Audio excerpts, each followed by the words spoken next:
start. Make sure it's... I always have to check. Okay. Hey, Les is already here.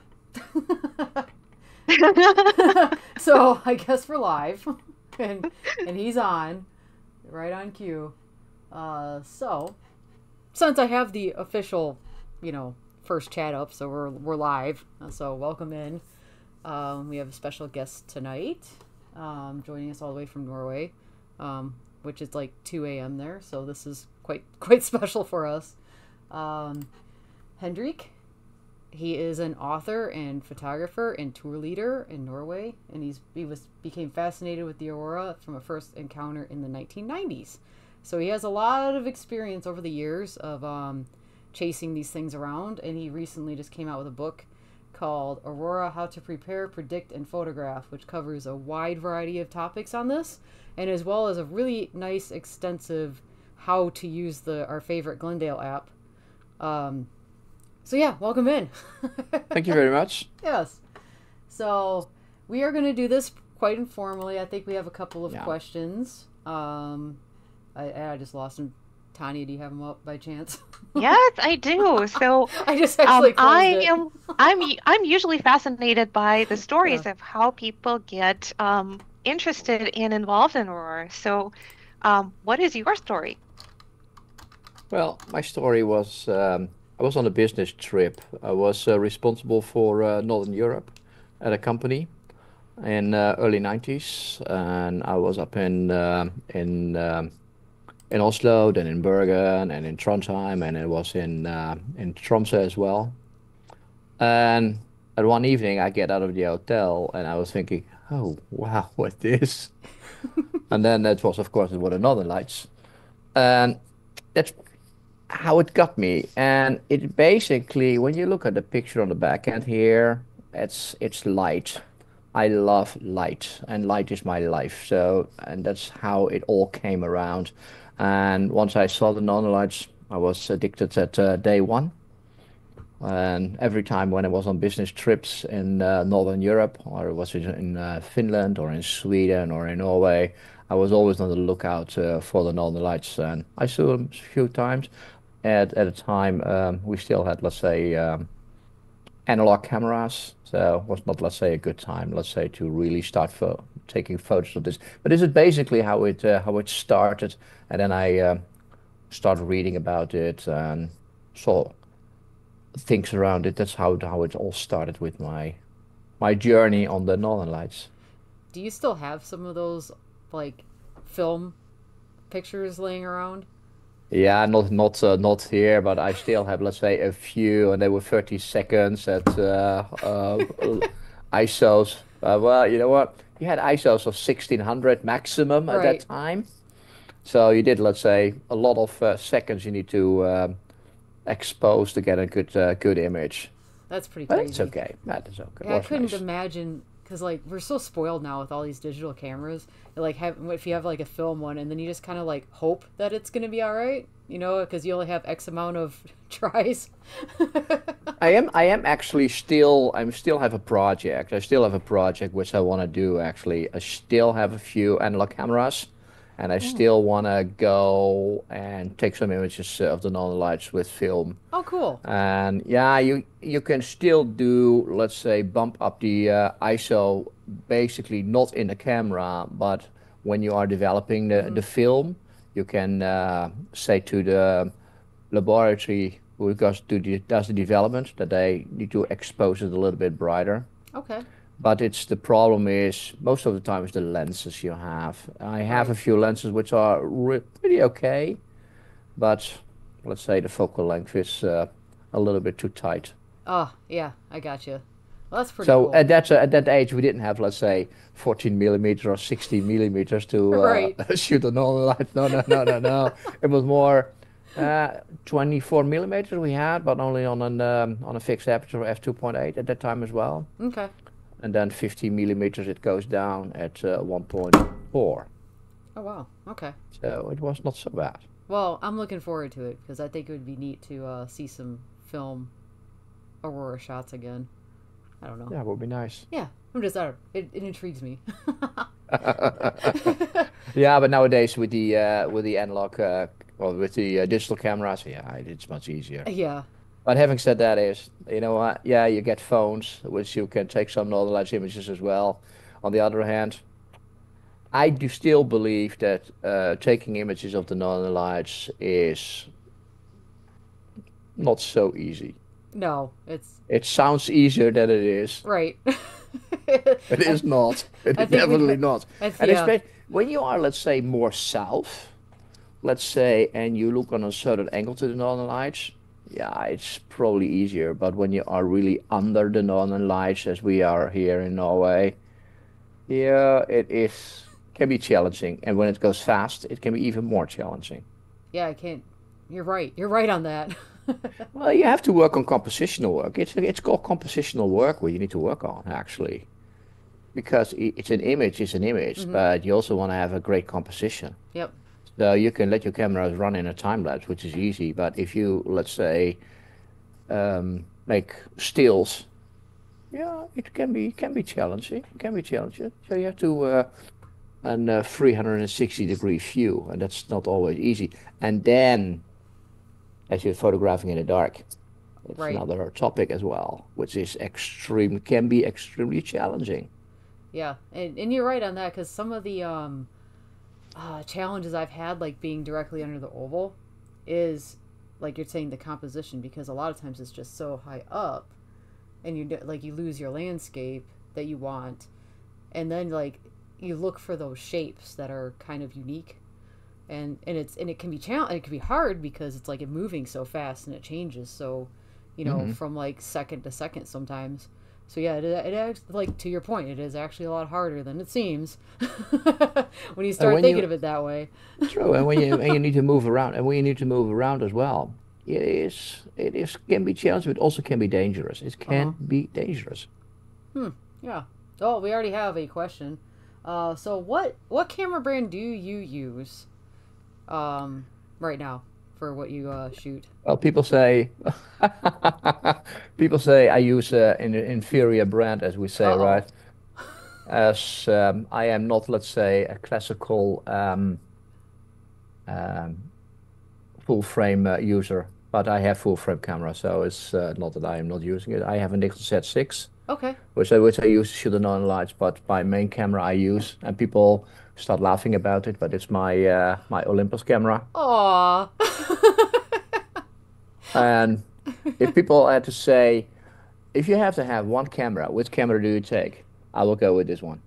That's A, awesome. it has an autofocus on the stars, so it's called a function called Starry Sky AF, which is an excellent feature in the camera. And like me, when you don't see much in without glasses in the night, it's a very nice feature. It works very nice. So you don't have to do any manual focus. But having said that, is yeah, I use an Olympus camera, I use Nikon ZX, and I use Panasonic. Awesome. So you got three different brands going on, Yeah, and here I and thought I me and I being a also go. Sony And I'll, Nikon, yeah, what do you say? and I'm like, and I thought me being a Sony Nikon was bad, but you got an extra one in there. Yeah. And I control all the cameras in the dark blindly, so I know where the knobs are, how to do things at night, which is extremely important when you take some shots of Yeah, the northern lights. But having said, yeah, my Olympus camera is a really nice companion, which I go out in the field. that's cool. Yeah, and I have seen that focus on stars thing in action, and it is pretty slick. I'm like, why don't they all have this? Like for real. I will say I have a buddy named Alex McGregor who is also very much into Olympus cameras, and it's really underrated for most of astrophotography in general. It's a pretty good brand. Yeah. It is So true, actually, it is true. But it's the industry, it's the marketing, it's the press. They say you need to have a Sony, you need to have a whatever, and they're good cameras. Nothing wrong about it. mhm. But it doesn't necessarily mean when you have an other brand that you cannot take pictures of the northern lights with this sensor. It is, and in the book I go in detail about this. It is you need to understand the sweet spot of your camera. You have to understand the characteristic of your sensors. If you understand the characteristic of your sensors, you can start working with every camera you have. whether it is a Canon 200D or it is an Olympus or it is a Z6. And you know what? My Z6, it's a great camera. Does it have any noise? Yes, it also has noise. Do I care? No. Because I come out of the analog time.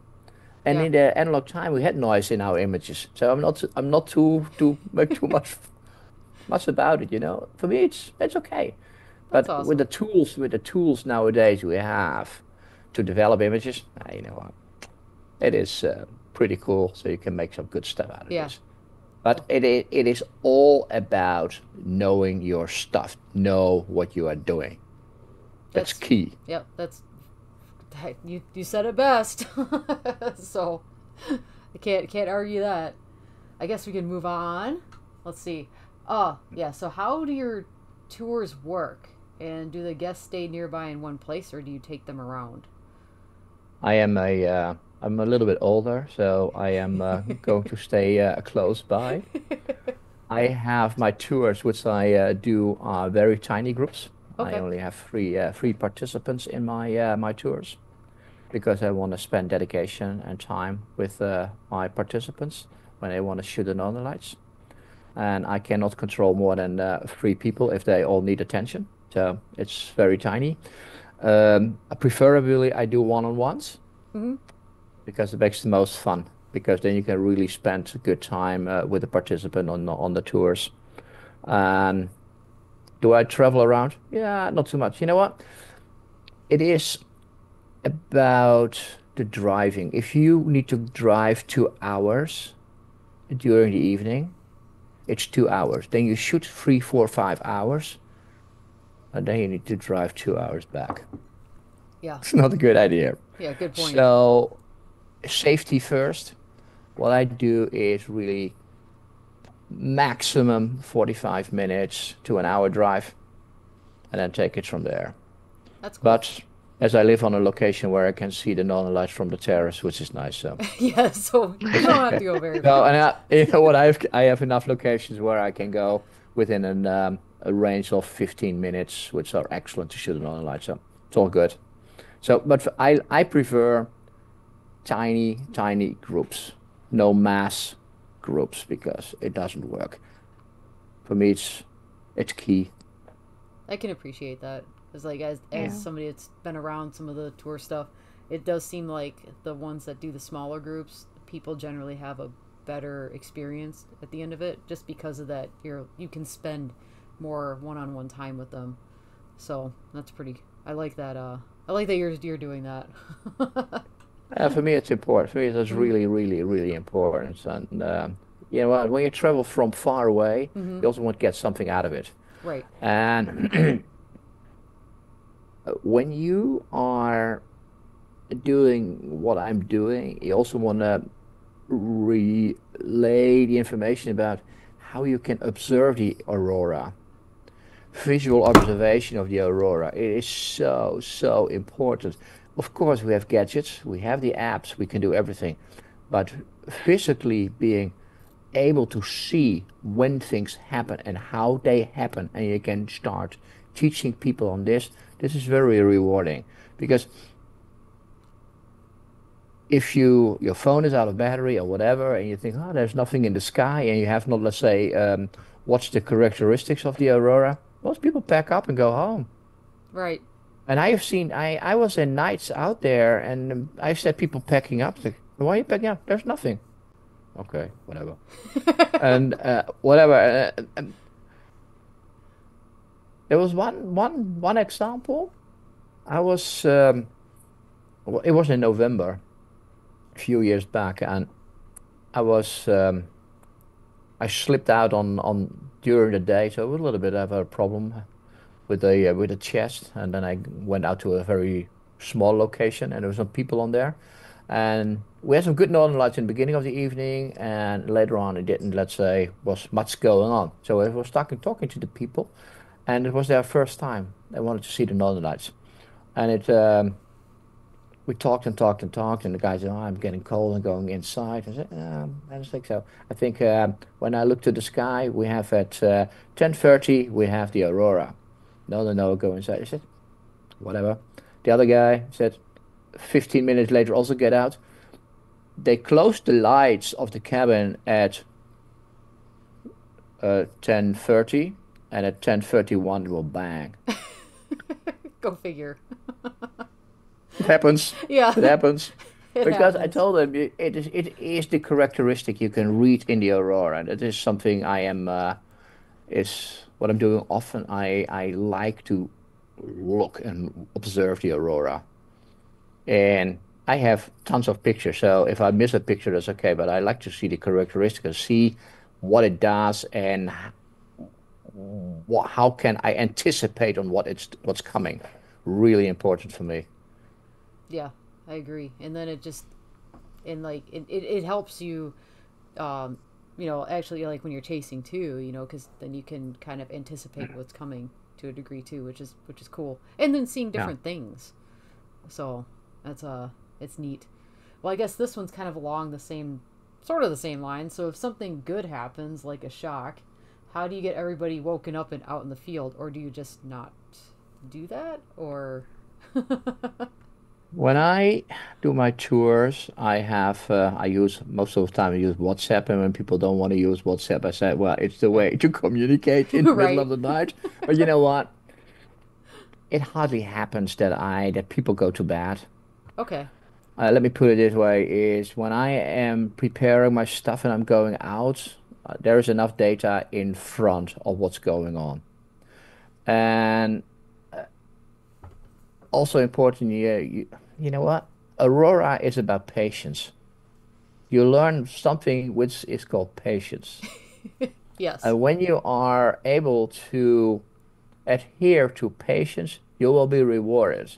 What I do most of the time is when I have my groups, if it is getting 1 o'clock at night, 1:30, and there's not much happening, and I look to the graphs and to the data, then I say, well, I may go to bed. And I would say for 98 of my cases, nothing happened after when I made a decision to go inside. But it always can happen. But for shocks, yeah, you can prepare yourself for this because that's something which runs in advance, hours in advance, because you can see on the graphs what's going on, so you know there is something happening, so you can be on high alert. And you know what? It's also nice to be outside Yeah.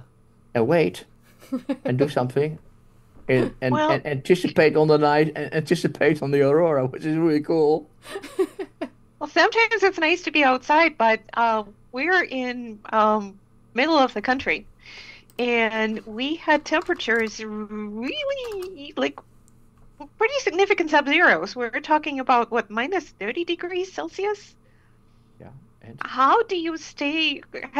First of all, do you have a cutoff when you absolutely will not chase because it's too cold? no.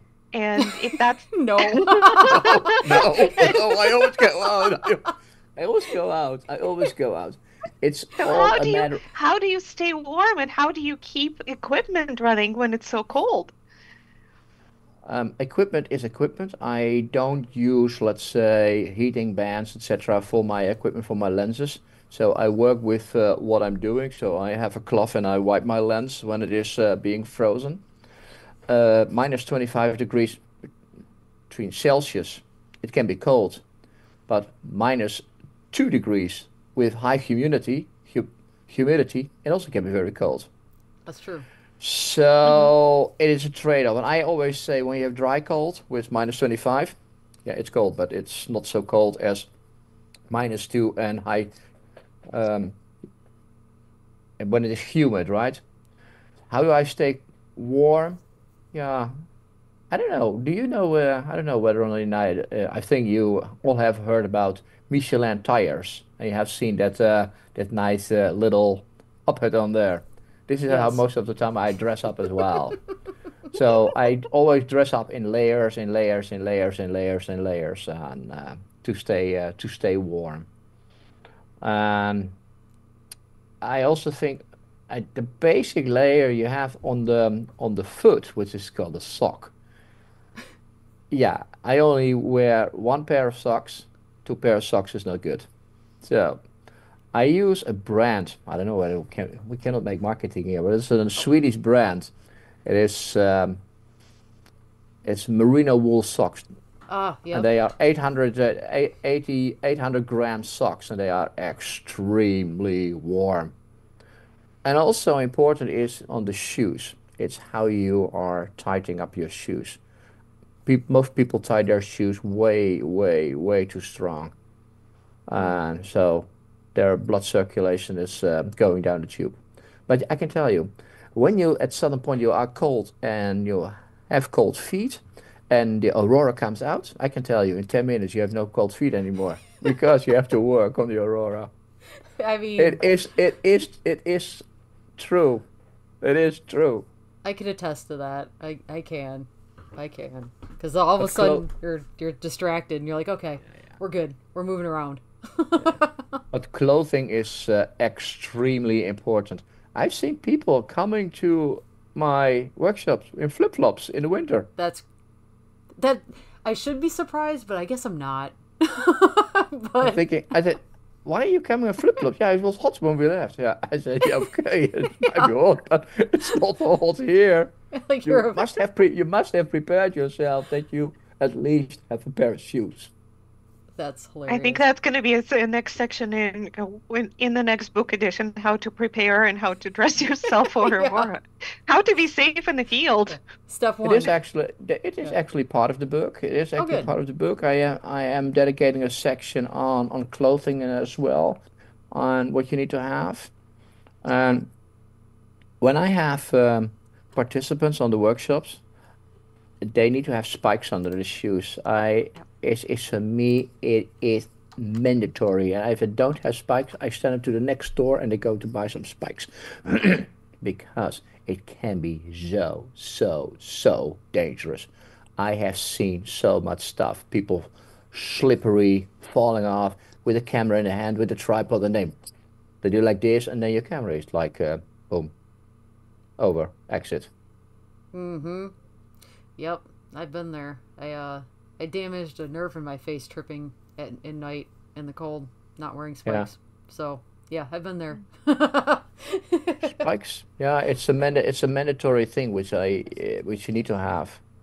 But it's always learning by doing, of course. Hmm. But we have these things, so people should have these things with them when they are going out in the fields. And it comes to the point of scouting your locations. Never go to a location where you are not known, Hmm. especially not during the night. This means if you want to go out to a location, scout your locations during the day and see exactly what you can find there. It's about the terrain, it's about the lighting, it's a lot of components which go into why you wanna do this. It's detailed in the book about how to scout your locations and what to do, but it's an underestimated topic which people take too light on and say, well, I go somewhere and I will see how it goes. And it's the same as you need to go hiking. If you go to hike, you should not hike alone.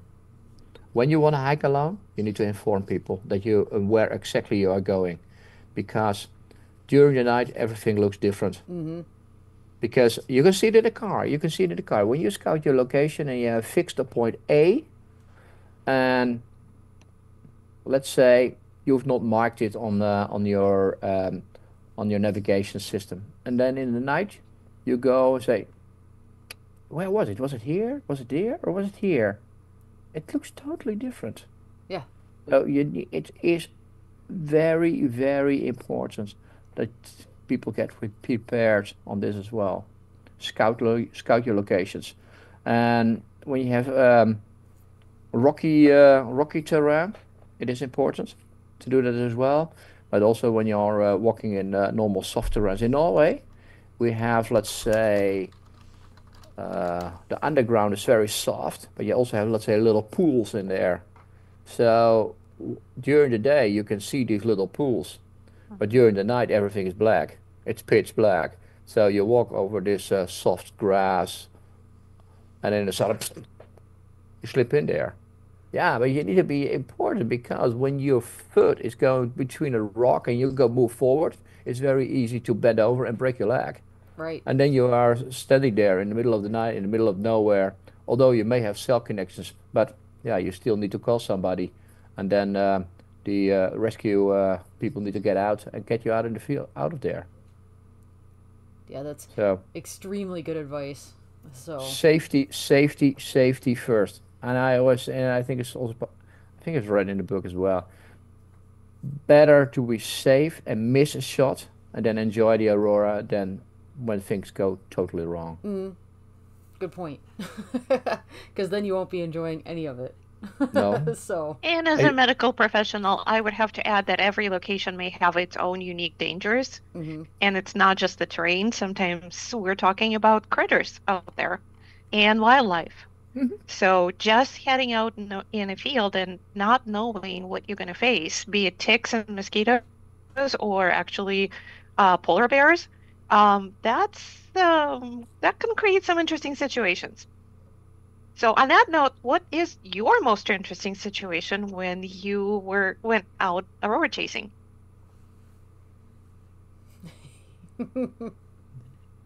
What do you think about it? What was my most nice? You know what? I'm a hiker and I think I know what I'm doing and I don't take risks. I take risk in certain things, but I don't play with nature. I don't play with nature. Nature is unpredictable. Although you may think it is predictable, it is not predictable because things can happen. And my nicest little thing, let me see. I don't know. I don't know. I don't know. well, that's good. That means you don't have like a, you know, a I learning have story. I have no, nothing happened to me. To be honest, and I will knock it off because it's good. Yeah, like, And look, it's yeah, good. well, Keep having it that said that, way. well, Right. I had one story, and it has nothing to do with the Aurora chasing. My brother-in-law was with me I think a year ago, and there was a warm front coming in. It was very cold, and we had a lot of snow, and I need to drive him to the airport, and I was thinking, I was looking to the weather, and let's see how it all goes. And in the morning, when we left, everything was still fine. So I drove to the airport, and then I drove back. When I came off the E6, going to our location, yeah, a little bit of country road, and there was so much slush on the road. It was horrible driving. I was nicking knees in the car. I had nicking knees in the car, you know what? I am not anxious to drive, but it was horrible. Because what happened is we had torrential rain, we had slush, the streets were not, let's say, cleaned up, so but it was still very cold.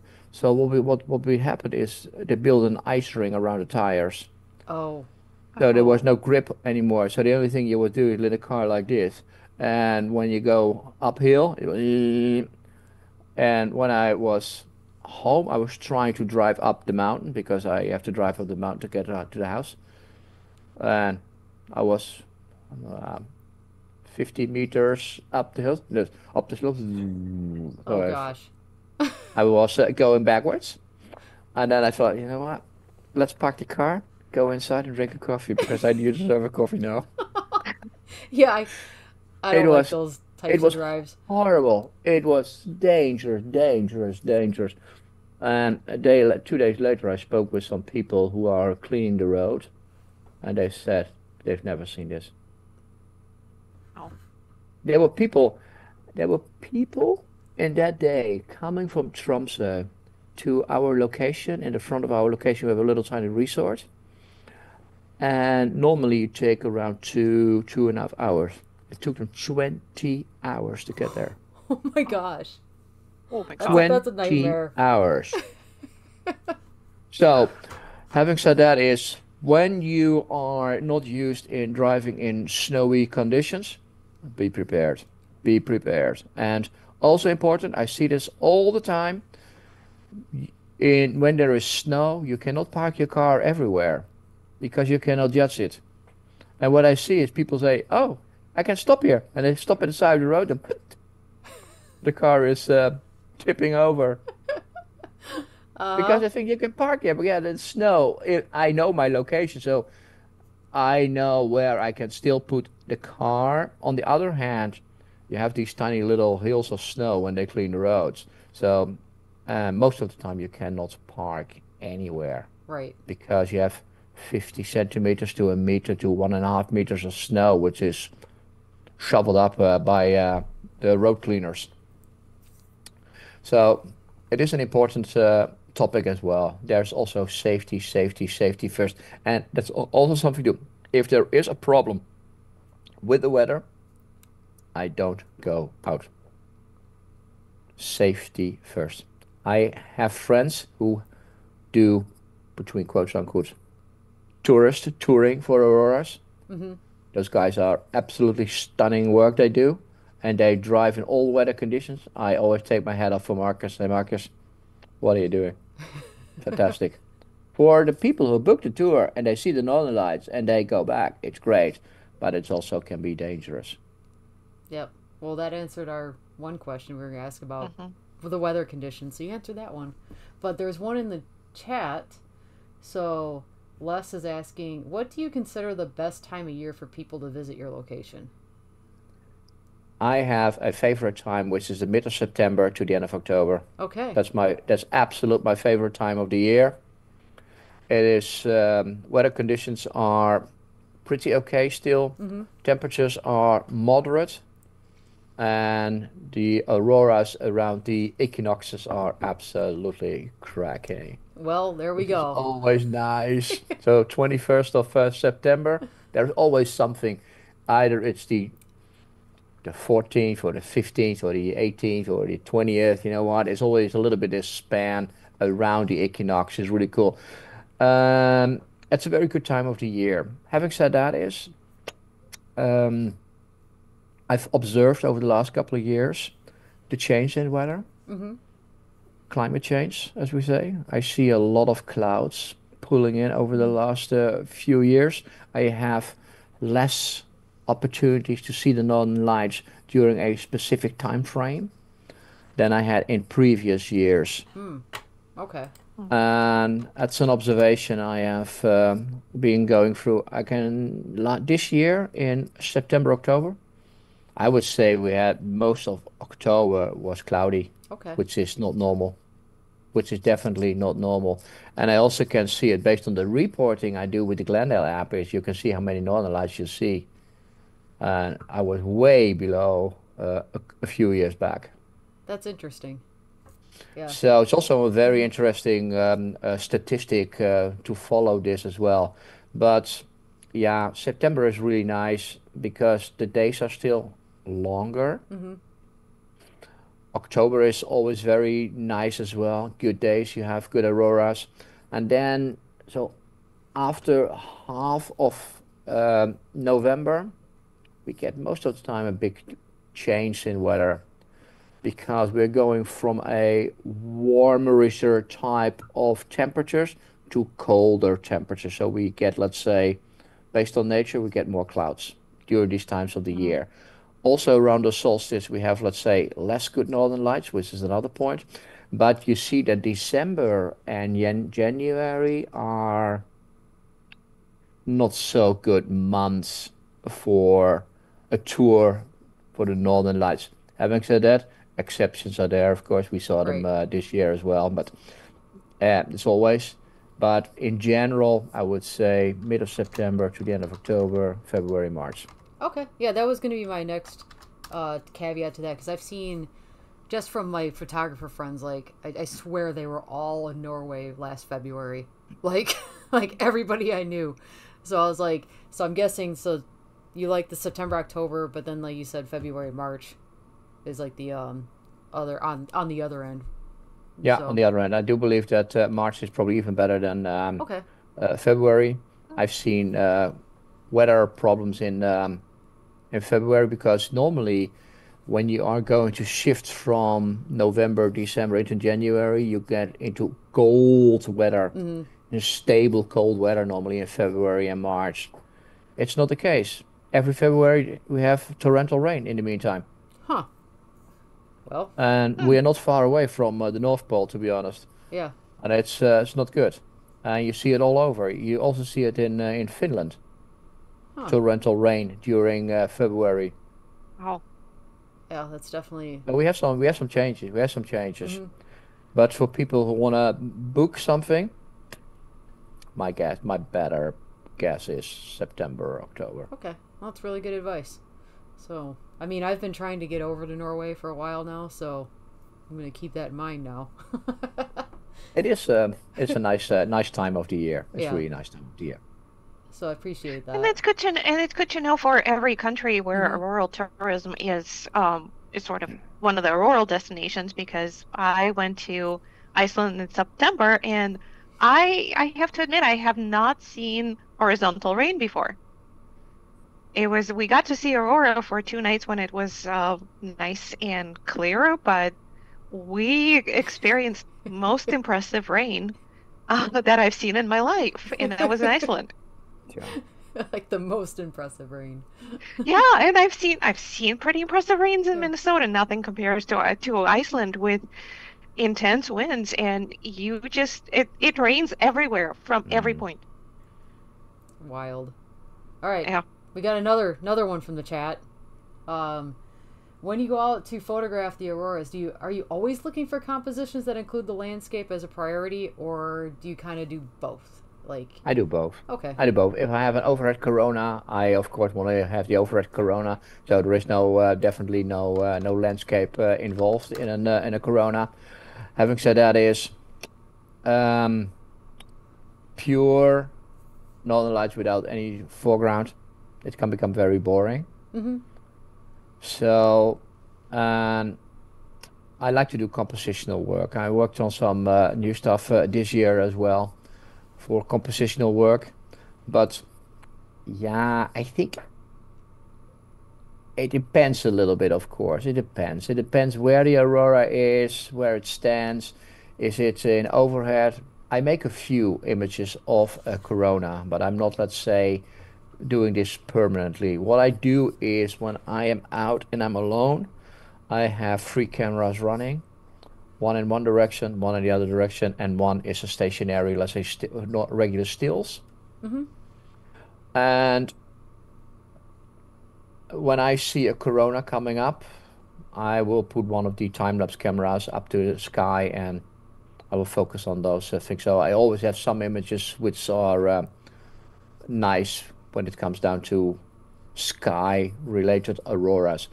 But I would say 95% of the work I'm doing is compositional work. What I'm doing in the meantime is, and then I come again to my trusty old Olympus camera. I do a lot of handheld photography with the camera as well. Okay. So what I'm doing is I go very low to the ground. So when I see, let's say, I have a little ice pool, Mm-hmm. I go so low to the ground. I have a fish eye on there, which I can defish, of course, in post. But then I can make some very nice composition with some nice foreground in and from the ice structures, etc., which I think is really nice. Yeah, I like that kind of stuff. And yeah, because I heard you can handhold that particular camera too, like pretty easily. Like you can do like at least a couple seconds. Yeah, it is easy to do it. Let's say 2-3 seconds is not a problem. If I do it during daylight, I can run 15 seconds out of hand. That's wild. 15 seconds out of hand. That's not a problem, and they're still sharp. But you don't do it with a Taylor lens, of course. You do it with a wide angle Right. lens. But that's so that may be clear. But so if you can do this with this camera very, very, very well. That's really cool. But also during the night. So when you go low to the ground, it's also challenging. So you need to lay yourself in the grass and make things happen. And then you have the breathing. You need to control your breathing very, very, very, very good. Else you have another problem. Right. It's a skill. It is Yeah. actually a skill. It Hmm. is a skill, and yeah, it is. It's not easy. It is doable. Let me put it this way. I love it. Let's see. What are the next ones? So, any recommendations for beginners in aurora chasing and photography? Like, where should they look to start, or like, I guess, like what kind of lens they should look at, or like basic gear, I guess. Yeah. Well, I have dedicated a lot in my book about this, about gear and what to think. I think what people should do is if they have a camera and it's an okay camera, start with your okay camera. The biggest thing I think what you should do is buy at least a good lens, Okay. a fast lens, which means aperture at least faster than 2.8, preferable to 1.8, 1.4 would be nice. But the more you go to 1.4, the more expensive these things will Mm-hmm. get. Um, Lenses are getting overly expensive, I think, in the meantime. So I think you also can look into third-party type brands. You don't have to have a named brand on your camera. Okay. So if you shoot with Nikon, you don't have to per se need to have a Nikon lens. You also can buy a TT Artisan or a Filtrox lens. They're good and they're much cheaper. What also is a good idea is to get started is to buy on the used market. There are good platforms out there in the field. MPB, for instance, is a very good platform where you can buy used gear and start with used gear. There's nothing wrong with this. And the point is, there are a few things which are important. It's not only the camera and the lens, but you also want to buy I would say, a solid tripod. Yeah. Everything you said, I can A attest to. solid tripod. You Yes. know what? It's an underrated thought about a tripod. People say, "Oh, I buy a very cheap thing and it works." You have this wobbling thing under your camera, and a little bit of wind is coming in. It flows with the wind. That's a problem. Yes. So people always say, "You buy five tripods and then you buy a Gitzo." It's probably happened to me as well. Right. So I have a Gitzo tripod. It's a it's a rock. It's amazing good, amazingly good. But it's not only the tripod which is important, also the ball head is Mm-hmm. important. And I have on my Gitzo, I have a landscape ball head, which is an Arca Swiss D4. It's a geared ball head. It's a top, top, top ball head for landscape photography, but not for the Aurora. It's horrible Yeah. because it's not flexible enough. It's not flexible enough. So what I use is for when I do regular stills with my Olympus, I use an Peak Design tripod. Okay. That's the one I use, and it's fantastic. It is. You can be very fast in your compositions and your movements. But getting back to the beginner equipment, I would say normal camera, normal lens, and also important. You can buy a micro four thread sensor. It's not a problem. You also can buy an APS-C sensor. You also can buy a full frame sensor. It is not important what sensor you buy. It's important that you understand the characteristics of your sensor. In my book, I have a section which is going down, which is called signal to noise ratio, which is talking about the characteristics of your sensor, where you have to look and where you need to look after to get things done with your camera. It's important because people say, yeah, you need to photograph at ISO 400 to have less noise. It's not true. Not during the Mm-hmm. night. During the day, yes. And you have enough light, that is okay. But during the night, it's a totally other ballgame. It's Right. totally different. So that's on the equipment. I think start small and grow with your passion. Solid advice. I agree with all that, to be honest. Yeah. Because really, it, like you said, learning your camera and then learning the art behind it and like learning composition and stuff like that will actually help you more than buying the most expensive thing out there and you don't understand, you know, how any of this other stuff works. So yeah, I absolutely. So I know this is probably a loaded question maybe, but what inspired you to write the book? What inspired me to write a book? You know what? It is. I'm a technical person. I'm an analytical person. I like mathematics, and I have presented in my career at board levels in IT technology, Mm-hmm. and I learned over the years that the most board members, they have a good amount of knowledge about the business, but not knowledge about the technology. They need to Uh-huh. make decisions. They need to make decisions based on the problem they have. So I've started to break down the problems and present in very easy words and graphs what the problem is so they could understand. It's this taking them by the hand, step by step. And I always said to myself, okay, if you do a presentation, give this a 10-year-old child. If a 10-year-old child can say, I understand what you say, then you're right to present it at board level. Because this is the attention span they have. Because, yeah, it is my experience, you know, and because they have so much other things on their mind. So that was one part. Then my passion, of course, and I combined my passion with the lack of step-by-step guides on the book. Okay. So for me, it is important to break down technology and write it down in easy terms and components and digestible components to see how this is all working. And I think that's the main reason why I have decided to write a book. And I started to write a book many years ago on the photography side of the Mm-hmm. fence. And then I thought, yeah, I can make it a little bit bigger. Let's make 50 pages instead of 3 pages. And then I was writing, saying, oh, yeah, let's do photography and do the Glendale app. Let's do this. Yeah, and then I said, you know what? Because the Glendale app is using a lot of science terms. I Yep. thought, okay, let's also do some science in there. So I also did the science in there. And then I thought, you know what?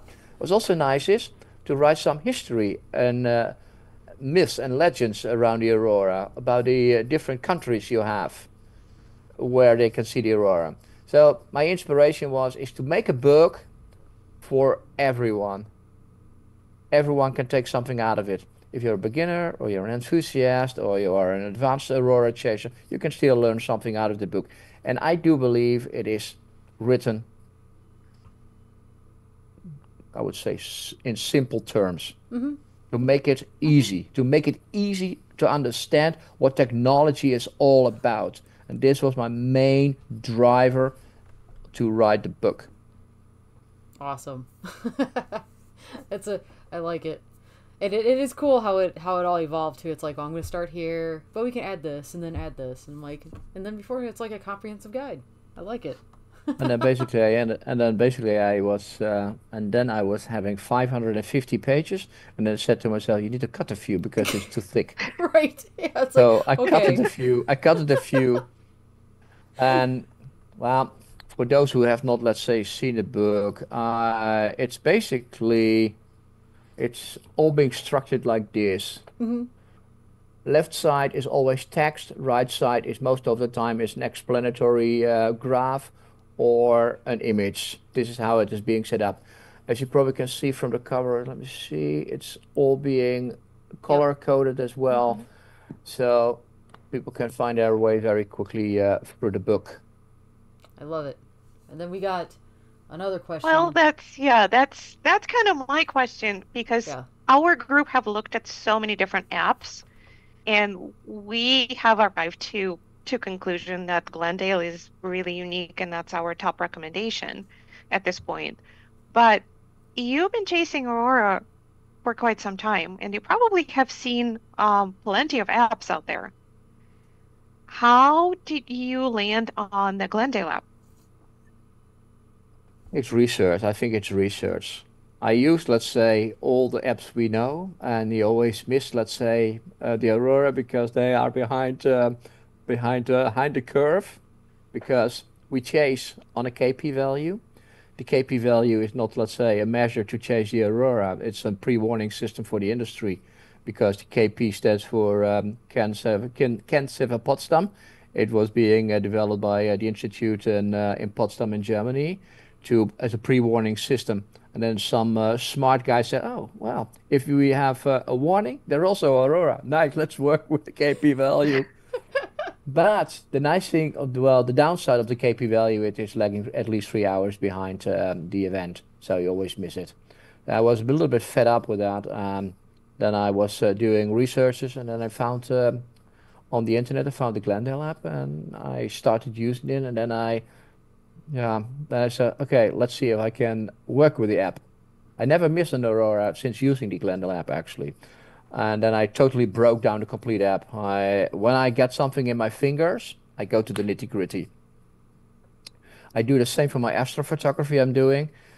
I can use go-to mounts to go to the celestial bodies in the sky. I said, no, I want to do it on my hand. So I will do it manually. So I go to the nitty-gritty. I need to understand how it works and get it done. Because that's when you have a problem, you know where you have to look. When you have to isolate the problem, and else you cannot isolate any issues. So, and the same was with the app. So, and then I started using the app, and I was thinking, yeah, it sounds to be good. And then the more you look under the hood of the app, you start thinking, wow, this is really, really, really cool. And then I chatted at some point of time, chatted with Andy Stables, and yeah. Then I shared a lot of information with Andy. I also shared a lot of graphs, and I made a few corrections here and there about the app, which said, now you just better can do this, like this and this. But it is important, and it's the same as you go down the app in the next, now, and past rows. You need to understand the technology behind it. What does it really mean? If you know what it means, you can use this. You can use the IMF panel in the app. Really, really, really, really good. If you don't understand it, you see, what does it exactly mean? What does past mean? Past means past. Does it really past? Now and next? Yeah. It is important that you understand this terminology. When you understand it, you go. But yeah. I'm made for Aurora chasing. I'm not using any other apps. I use other apps. I look at Space Weather Live, which I think it's also a pretty good app, but it's still based on KP values, and I don't like the KP values. So I am 100% trusting my Aurora chasing on the Glendale app. I love it. It's good to know we all started around the same place. For those of us that got really tired of the KP, we all got tired of it in the exact same way. This just doesn't work. Right. It's like, Correct. There's got to be something better. Yeah. Well, neither does Ovation, unfortunately, Yeah. and most of the apps out there run on Ovation model, which never was developed to predict Aurora. It's sort of a statistical model of auroral precipitation, so it's kind of power transfer, but it doesn't model how things work in reality. It estimates what would be happening, but not particularly successfully. So miss rate is fairly high, and if you're an Aurora chaser and you're chasing with Ovation, you're going to miss a lot of stuff, or you're going to be out when there's nothing happening. Absolutely. And I want to add to this, also based on the latitude where you're chasing. Yeah. It's very, very important, extremely important. And if you say, I go to Norway and I see KP5, I see KP7, let's go to Norway. Well, it's the wrong decision to go to Norway with a KP7 or a KP8. You probably go to the southern Norway instead of northern Norway Right. to chase the aurora because you will not see anything. That's it's Yeah, but true. that is It's all gonna be south. it's Yeah. all be south. But it's the same as you say. I have seen auroras with KP 0.33, 0.33, and they're excellent auroras. Basically, when you are under the oval, you can 100% skip the KP values because they don't make any sense. The more south you go, yeah, you may see some synergies with the KP because it gives you a little bit of leeway, right? But you are also being late. Mm-hmm. The substorm index in the Glendale lab is fantastic. It's absolutely cracking. You can knock it down for your location, and when you're on location XYZ, you say, okay, this is my threshold. If it runs down to minus 400 or minus 800, and then I can see the auroras, well, then you know exactly if it's coming close to minus 800, I can pack my bag and can go out. Right. If that is for your location, but you always have to adjust it to the location. And that's the other point. It's people say generic, when you want to go to see the aurora, you always look to the north. Yeah, well, no, no, it's not true. Depends on where you are. Mm-hmm. You need to be precise in your what you're doing. Good friend of mine, good photographer. She was in Norway as well, and we were chatting, and she had found a nice location, and was looking to the auroras. And the next day, I said to her, I wrote her, I said, "Did you see the auroras last night?" I saw nothing. I said, "What?" I sent you a picture. I saw a few pictures. I said, "What? I didn't see that." I said, "Where did you go? What did you?" Yeah, I looked to the north. I said, "Yeah, last night you needed to look to the south." Yes. Yeah, this is how it goes, right? This Yeah. is understanding what you're doing. And I think, especially when you are under the oval, it's Mm-hmm. becoming very important that you understand this.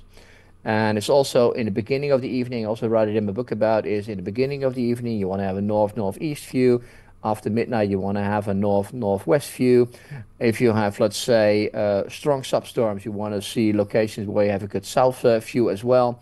It's all types of parameters which are playing a vital role also in finding your spot. You cannot say, I go to location A and I'm going to stay there for the whole night. No, it doesn't work that way. You need to be looking into the data and say, okay, tonight we have great auroras. I need to have a location where I can look to the south, for Yeah. instance. That's definitely great advice. And you Yeah. cannot always have a 360 degrees spot Mm-hmm. because in Norway we have mountains, in Finland we have trees, a lot of trees. And in Sweden, we also have a lot of trees. So picking your locations is not always easy. Right. But the more you do it, the better you will get into this. Yeah, I do really like clearly remember the first time I went to Alaska and got to see, Fairbanks, which is under the oval, and how that became very clear that everything that I learned in middle latitude does not apply up there. Like it's like wow. And I think I write in a book about this as well, the psychological impact of the aurora. And in the beginning, I was saying about it's all about patience. You need to Mm-hmm. learn patience. But the aurora is also has a psychological impact. I have a big detail on the psychological impact of the aurora because when you're on the oval and you have a fantastic show, I can tell you, you will forget things. Yeah. Either way, you don't know where the buttons are on your camera, or you don't know how to mount things on your camera. You will be in this moment of awe, and you're looking, boy, this is Uh-huh. cool. I can tell you, it's always the same. I had one of my students, a good photographer, and we were setting up cameras. He had a nice and everything working fine. And then I was I was looking to the left when the aurora was exploding. I said, "What are you doing? Your camera is pointing to the ground instead of in the sky." She said, "I forgot everything. I'm so in this moment of whoa, hey, this is so cool." This is It's I so said, true. "Go, I will help you. I will put on the camera, get it back on track, and get things done." But this is how it goes. This Mm-hmm. is how it goes. I can assure you because I had people in tears, crying from happiness, from wow, this is so, so, so cool. Done that. And Yep. I've been there, done and that. it, So and although I'm chasing the aurora for so many years now, I still am in this moment of awe. I think, wow, this is cool, eh? yep. Because the aurora is always different, and that's the beauty of this phenomena. Uh, uh, um, there are evenings and I think, wow, can't be true. This can't be true. So cool. It's it's so like yeah, I mean, I clearly remember it was March 23rd, my last day in Alaska, and it just exploded overhead, and it was the first time I could see all the colors. Like it was that bright. And I dropped the camera in the snow. Like I just completely lost track of everything because it was like the coolest thing. So even like you said, even though you see it over and over again, it still gets you. And there it comes to the night vision. To the night uh vision. I have a, I also write in the book about the night vision of the aurora and how your eyes mm, are adapting to the aurora. My eye vision is that I see less pronounced colors than other people. And but the last few years, it was amazing how much red we had. yeah. I was thinking, holy cow. I was, I think it's the 5th of November. 5th of November 2023, I think, yeah. 23. Hey, it was red. I was thinking, holy cow. And then last October, beginning of October, 6th or 7th October this year, Yeah. I was thinking, oh no, it's red. It was red. It was like I was blood thinking, red. and then other people see it way more pronounced than I see it. And people say, "You see that?" And no, I don't see it. And but the colors you see, it is also when you look at the colors, can I see the colors like they're on the images? No, you never hmm will. You never will ever see this. Why? Because your eye has another um, exposure setting than your camera, Yep. and the longer you expose, the more saturated the colors will get. That's physics, of course, so Yeah. it's very simple. But I see grayish, light greenish. I see the aurora. Pink, I can see. It's hmm fantastic. I was also one of these days. What I think, oh, what is it? I think it was in 23. Well, I think it was 22. I think it was beginning of November 22. Uh, we had very strong auroras, and it was like bam. The sky was exploding. It was pink, and it was so fast. It was so fast you hardly could even photograph it. It was so fast. And then you come to the point, although you are a professional and you do it always, you're still struggling. Right. You're still struggling because you're thinking, wow, what happened here? yeah. And that's the beauty. I think that's the beauty of the Aurora. And then you need to start thinking about controlling your camera, exposure settings, ISO, etc. So you need to be very much in control of what you're doing because you have your standard settings which you use, but if you have these explosions like this, yeah, well, what shall I say? right. It is, it's uncontrollable. That's uncontrollable, and it was so fast. But what auroras do I like most is the rays of the auroras. The nice dancing rays. These are the most excellent auroras you can ever see. Mm-hmm. And that's the auroras you see so far, to my knowledge.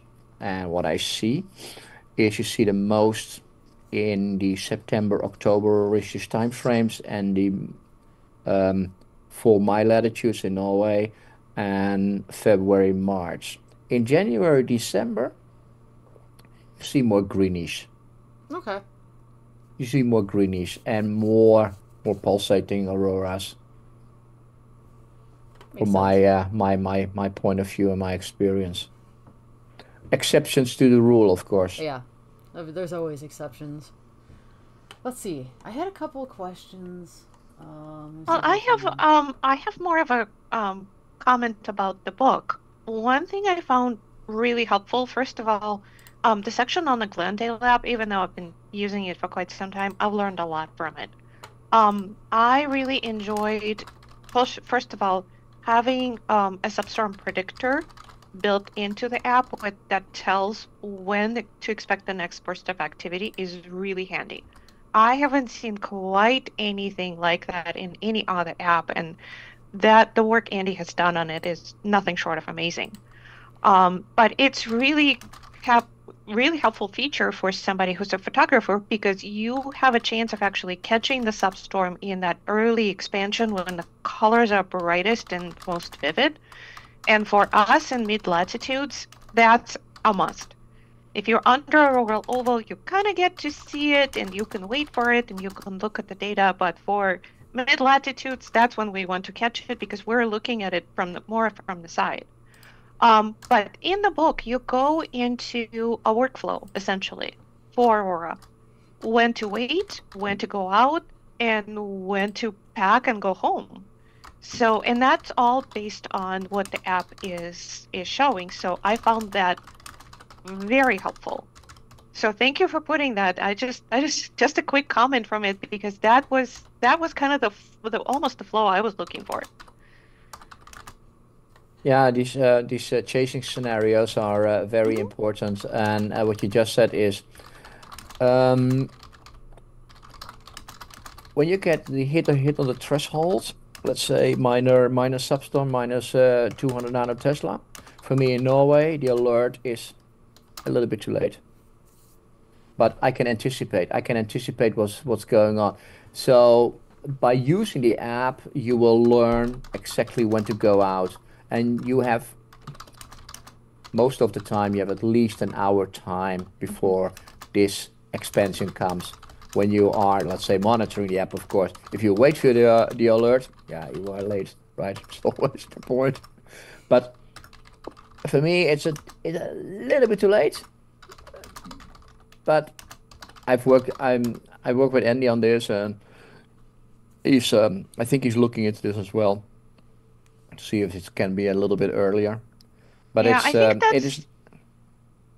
Go ahead. Yeah, it's not a problem. It's not a problem. If you can, let's say, anticipate on this, that's I think it's all fine, because then you can start reading the app. And I have dedicated around 100 pages on the Glendale app to explain the app from start to finish.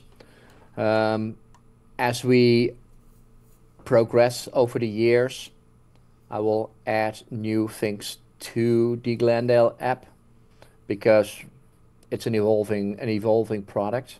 So we will get, let's say, new features and functions in there, which we already have. And I most likely will make a small addendum on the book. And for people who have bought the book, I probably will make it available to a download, so people have that as well.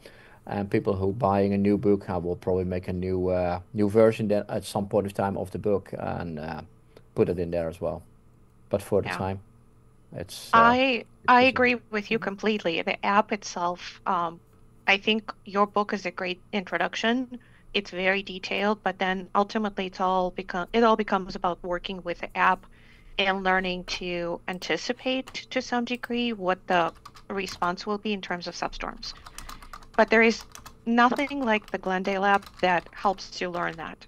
You can look at the solar wind data, you can anticipate what the response might be like. It's not a guarantee that it's going to happen the way you're anticipating, but at least you had a head start. You start to understand what solar wind can do with a magnetosphere for Aurora. So that coupling, that part, it's amazing learning tool. And I've learned probably the most that I know about the magnetosphere from using the Glendale app and understanding how things work together. Yeah, I think the Glendale app is, yeah, I cannot say it enough. It's the best of the best. Simple as that. It's a chasing companion. It's a companion which you have in your arsenal and you work with the app. And I think that's a really, really good. And if you're really passionate about the auroras and you want to see them, you go for this. And also when you're not a photographer and you only, between quotes unquote, you want to see them, it's worthwhile having the app because you can anticipate to go outside. I have seen so many people who are disappointed not seeing the aurora because they sit inside and they wait and they put their head 5 minutes outside and see nothing and go back because it's nice inside and then they miss the show. Yeah. You need to bring something with you. You need to be able also to stay outside for a while, for at least a few hours, to make your dreams come true. If you are not, let's say, located as I am under the oval and you need to travel, you're spending a lot of money, I would say be prepared. Because what did I say on the book? By failing to prepare, you're preparing to fail. And that's in everything in life. I think this from Benjamin Franklin says it all. If you prepare well, you will be able to see it. If you don't prepare, I'm 100% sure you will miss it. True story. Well, I was trying to answer a couple of questions in the chat about, but I'll ask you too. It was kind of about ISO, and I apologize because apparently I had the mic muted, but you can still hear me typing, and I don't know why that's a thing. But but anyway, it was kind of a general question about ISO. So what do you find with night photography in general, like a decent ISO range to start in? Even though I know every camera is a little different. So I'm just curious to see what your thoughts were on that. I am 3200 to 6400. Okay. That's a sweet spot range, but that's always a but. Yes. It depends on so many things. It's about the strength of the aurora, how active is the aurora, yeah, you know what? There's all types of things in there. Another thing which is important is I'm not a big fan of the moon. I know we need to have the moon for the Earth, but I'm not really a big fan of the moon I hear you on because it that. gives me too much light. So basically, I'm writing in my book about the illumination of the moon between 0 and 40% and 40% and up. The more it goes up to full moon, the lower your ISO, of course, will get. And when you're full moon, you shoot at daylight, I would say nearly. Yeah. And you can need to lower your ISO dramatically under full moon. With the aurora, if you have a normal aurora evening with not much moon, let's say 30% moon, it's fine. You can start with, I would say, 6400, depending on the camera you have, and then work your way down. I would go first ISO, stay fixed for a time being and lower your exposure time. And once your exposure time gets too low, you're compensating this with lowering your ISO and increasing your exposure time again. Okay. Because I think that's the best way how to work on this. Having said that I have in the book, I'm talking about the exposure triangle. And I also have created a exposure pyramid. Sweet. The exposure pyramid is not available because I created it because Yeah. it's coming from my pen. I love It it. basically adapts, let's say, the substorm stages to your exposure triangle. So once you have the exposure triangle here, you have a reversed substorm state on there, which gives you, let's say, what you need to do with your exposure, ISO, and aperture. Fantastic. Well, thank you for that. So I think that kind of brought us to the end of all the questions. So I think we're here. But we made this has been a lot of fun. Learned a lot, and you're just a joy to talk to and listen to your stories and things like that. So Thank you very much. yeah, I'm just gonna do one more scan to see if there's any questions in the chat that I missed, but I think that's it. So for everybody that's here, and thanks for joining in, and the chat's been pretty lively, so I've been trying to keep up with that. It's always good. Yeah, it's always good. But Yeah. yeah, thank you so much for coming on here and sharing your experience with chasing and stories and cameras, and it's been a lot of fun. Absolute pleasure. Yeah. Yeah, thank you. Yeah, but cameras, I would say cameras is a very big topic. It is important that people, when you are on the call and you are planning to do something and buy something, buy what is in your range, buy what is in your budget. Don't buy anything which is out of your budget, and don't buy anything which is too complex, because complexity makes it even more complex. And the Aurora is already complex enough. So That it is. I would say photographing the Aurora, when you want to photograph the Aurora, use equipment which you can work with and where you are, let's say, feel comfortable about using. And I want to say also, when you are photographing, you need to be able to control your camera with all the knobs and whistles blindly. But this is when you have, let's say, no gloves on your hands. In the winter, you have gloves on your hands. And I can tell you, by minus 20 degrees Celsius, it can become very cold when you need to work on your camera. So you need to be able to control your camera also with gloves on. It's an exercise. You don't want to do an exercise. You want to do exercising it in complete darkness. And you can do it in the house. It's not a problem. And no cheating, of course. So you say to yourself, find a preview button. I do it with my students and my participants, of course. I said, let's do this. And I do it during daylight. I said, close your eyes. And now you're going to find a preview button. And then I can see how it works. It will help you. It will help you to have this muscle memory to control your camera. And it will be very helpful when you're under the Aurora and the Aurora is exploding, that you know how to dial in very quickly on certain settings on what you need to do. Absolutely. So. Definitely attest to that as well. The more you know your camera and know it ins and outs, and it's just everything just is way easier. So, but yeah. So on that note, that's a good place to end it, I think. So again, thank you so much for being here. This was a lot of great information, and everybody in the chat is saying thank you as well. And same thing that I said, like a lot of really great information just in terms of, general cameras, the how to shoot Aurora, to getting out there. This has been awesome. So thank you very much. Yeah, I want to make add something to this. Is yes. If people are, let's say, chasing, don't be scared about the technology on the science of the Aurora. You will learn this, and in the book I am going into great detail on the science as well, and on what is very important. I have structured the book in a way that you can use every chapter on its own. I love it.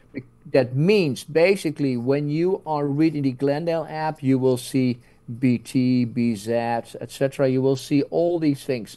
You don't have to go to the technology science part to understand what it means. I am reiterating it in the Glendale app as well.